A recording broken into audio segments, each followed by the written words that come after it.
Alhamdulillahirabbil alamin. Sore ini saya sangat berbahagia.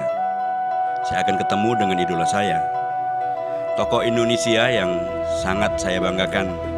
Beliau ini bahkan sudah menjadi tokoh yang mendunia. Beliau adalah Pak Habibie.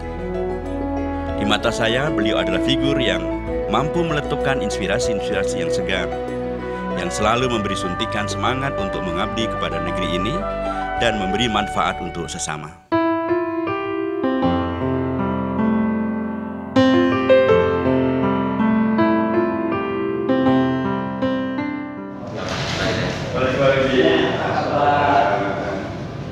Terima kasih dapat tolong itu. Dari mana ini? Dari Mekah, Pak. Langsung silaturahmi ke Pak Habibie untuk mendapatkan banyak masukan lagi. Tapi kami sangat apresiasi Bapak berkenan, ada waktu dan tambah segar Bapak. Oh. Benar. Benar Pak ya. Saya pakai pakaian ini karena tadi saya ke makam itu. Nggak apa-apa. Dengan ibu-ibu hari ini 30 tahun pengajian. Oh, Masya Allah. Nurul Huda. Nurul Huda. Itu ada 120 ibu-ibu. Jadi kami percaya. Kalau tadi kami diberitahu, kami ikut langsung gabung ke sana, Pak. Dapat berkahnya dari Mekah ya. Insyaallah. Ya. Terima kasih karena Bapak masih selalu berkenan untuk hadir memberikan pencerahan dan pengingatkan tanggung jawab sejarah itu. Iya, terima kasih loh dengan sendirinya. Itu tugas orang tua. Suatu hari Bapak juga dalam kedudukan. Saya sebentar 78, Pak. Tapi serasa masih 60-an, Pak. No. Kalau jiwanya, semangatnya masih seperti orang muda. Yeah. Tetapi kalau badannya ya tetap 78. Saya berterima Bapak sehat dan selalu bisa mencerahkan kami dan membimbing warga bangsa Indonesia untuk menapaki jalan-jalan demokrasi, menghadirkan Indonesia yang lebih baik, lebih bermartabat. Iya. Memang kita harus andalkan pada sumber daya manusia. Betul. Dan kan itu saya berkeyakinan bahwa itu ada 3 jalur yang harus kita laksanakan. Yeah. Adalah satu jalur pembudayaan, saya selalu katakan, dan satu pendidikan. Nah, itu yang kita butuh, itu proses keunggulan. Yeah. Yeah. Dan proses keunggulan itu saya harapkan bahwa PKS itu termasuk, maafkan, partai yang rasional memperjuangkan. Subhanallah, inspiratif dan motivatif. Itulah kesan yang saya terima ketika berbincang dengan beliau, tokoh yang saya kagumi ini. Ya, kita siapa yang menjadi presiden ditentukan oleh Tuhan Yang Maha Esa, Allah Subhanahu wa Ta'ala. Dengan peran rakyat yang nanti akan terlibat di dalam jelas demokratisasi. Dan tentu sebelum pemilihan presiden nanti akan ada pemilihan legislatif, Pak Habibie. Dan tentu kita berharap, dan Pak Habibie adalah tokoh yang sangat bukan yang menginspirasi, tapi juga memberikan contoh terbaik bahwa rakyat dengan keunggulannya dan kecerdasannya berperan serta menghadirkan demokratisasi yang lebih berkeunggulan. Dan dalam konteks itu maka tidak ada lagi dikotomi antara Islam dan Indonesia. Exactly. Itu saya kira yang selalu penting untuk disegarkan, karena Pak Habibie adalah contoh terkonkret, Ijmi adalah contoh terkonkret bagaimana Islam dan Indonesia itu adalah sesuatu yang harusnya tidak lagi perlu dipertanyakan atau tidak lagi perlu apalagi dicurigai, karena peran sejarah dan peran konkret yang telah dilakukan oleh umat Islam termasuk Pak Habibie, lokomotif daripada Ijmi ini, memberikan sumbangsi yang luar biasa untuk peningkatan keunggulan dan sumber daya manusia Indonesia, baik dalam konteks nasional maupun juga internasional, dan bahkan selalu memberikan inspirasi tentang demokratisasi bisa berjalan terus, dan bahkan lebih baik lagi kalau dilandaskan kepada nilai-nilai religiusitas yang berkeunggulan, dan itu bisa dilakukan dalam konteks Islam. Itu Islam benar gitu. Ya. Kalau yang lain Islam-Islaman. Maafkanlah. Bagi saya interpretasi Islam itu adalah yang apa Anda katakan. Islam itu tidak sara, Pak. Anda lebih jagoan dari saya. Tetapi saya belajarnya dan menginterpretasinya bahwa Islam itu sangat peduli pada sumber daya manusia, tapi tidak mau memaksakan orang masuk ke dalam negara.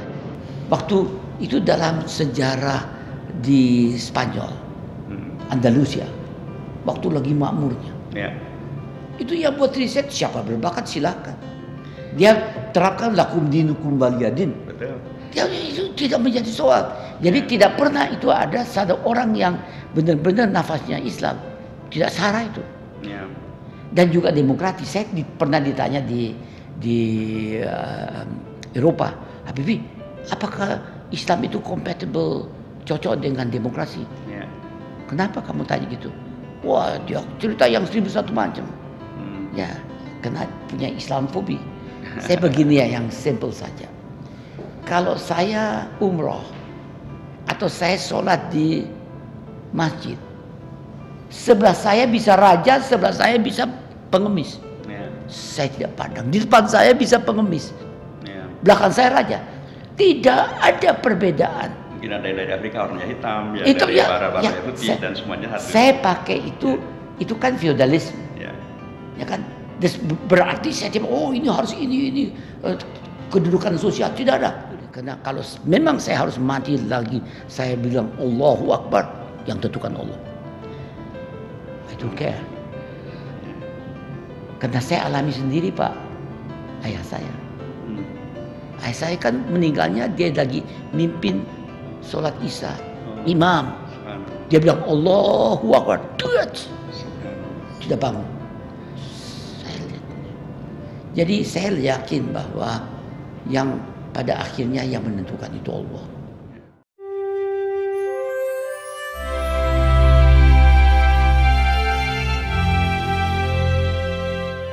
Diskusi ini makin lama makin hangat. Kita bicara tentang banyak hal. Tentang Islam dan tentu saja tentang perpolitikan di Indonesia dan masa depannya. Mengenai reputasi anggota DPR saat ini, saya sangat yakin bahwa tidak semua anggota DPR bermasalah. Sama juga tidak semua masyarakat Indonesia bermasalah.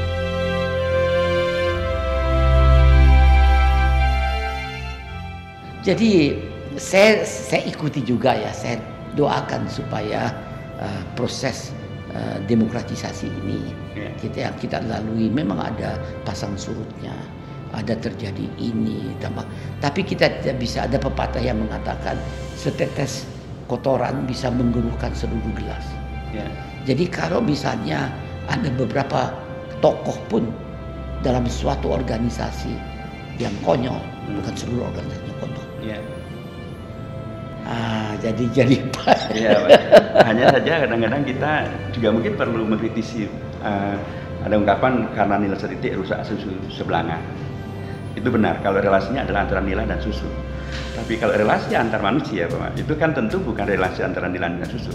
Dalam satu keluarga bisa jadi ada anak yang kemudian terkena narkoba, tapi kan bukan berarti seluruh keluarganya narkoba. Jadi dalam konteks Islam juga diajarkan tentang prinsip keadilan, yang tidak salah tidak boleh dihukum bersalah.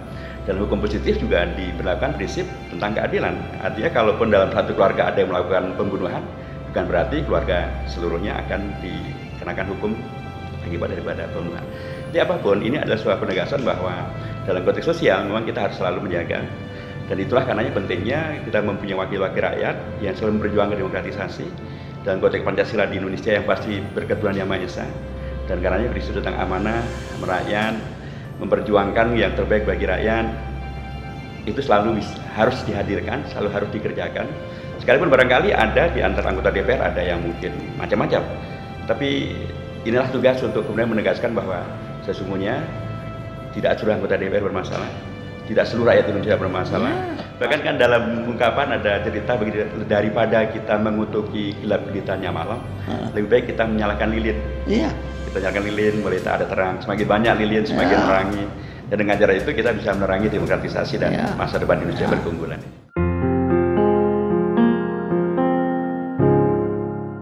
Dan mungkin saya juga bermaksud ya, kebetulan ya, karena gimana punya Bapak ada tokoh nasional, bukan tokoh provinsi, tokoh nasional dan yang muda, yang kadernya.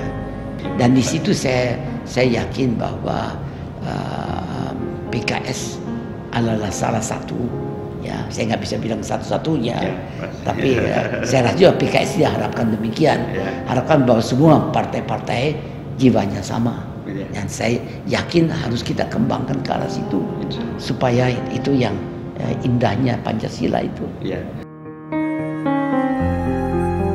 Karena memang tidak salah kalau rekan-rekan PKS kemarin memberikan sebutan Bapak adalah guru demokrasi untuk Indonesia, karena memang sesungguhnya lah yang Prof. Habibie sampaikan semuanya adalah pelajaran, pengingatan, dan pengalaman yang sangat penting ya dalam konteks demokratisasi, tapi sekaligus juga menghadirkan tanggung jawab berketuhanan Yang Maha Esa kita, menghadirkan Indonesia kita yang lebih adil, makmur, sejahtera sesuai dengan prinsip yang dulu dibayangkan oleh founding fathers kita dan semangat reformasi yang sekarang sedang kita usung bersama-sama. Presiden itu harus apa? Saya hanya berani beri dua. Saya bilang satu antara 40 dan 60, dan kedua no celebrities. Saya bilang hanya problem solver. Saya bilang gitu kan, hanya dua. Tapi saya bilang yang lain detail saya serahkan sama DPR dan DPD. Tapi saya harapkan tokoh-tokoh nasional seperti Anda harus perjuangkan itu terjadi. Itu disampaikan orang-orang tua. Berapa juta jam kita memberi untuk memikirkan sampai lahirnya garis besar haluan negara.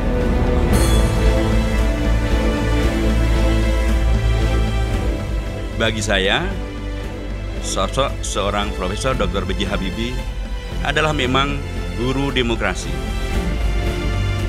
Dan di akhir pertemuan kita tadi, beliau juga memberikan cenderamata, sebuah buku tentang demokrasi.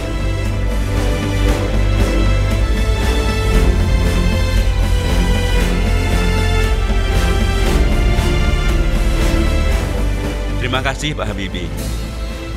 Terima kasih Guru Demokrasi atas inspirasi, ilmu, serta kepeduliannya yang tiada habisnya diberikan kepada kami demi masa depan Indonesia yang lebih bermartabat.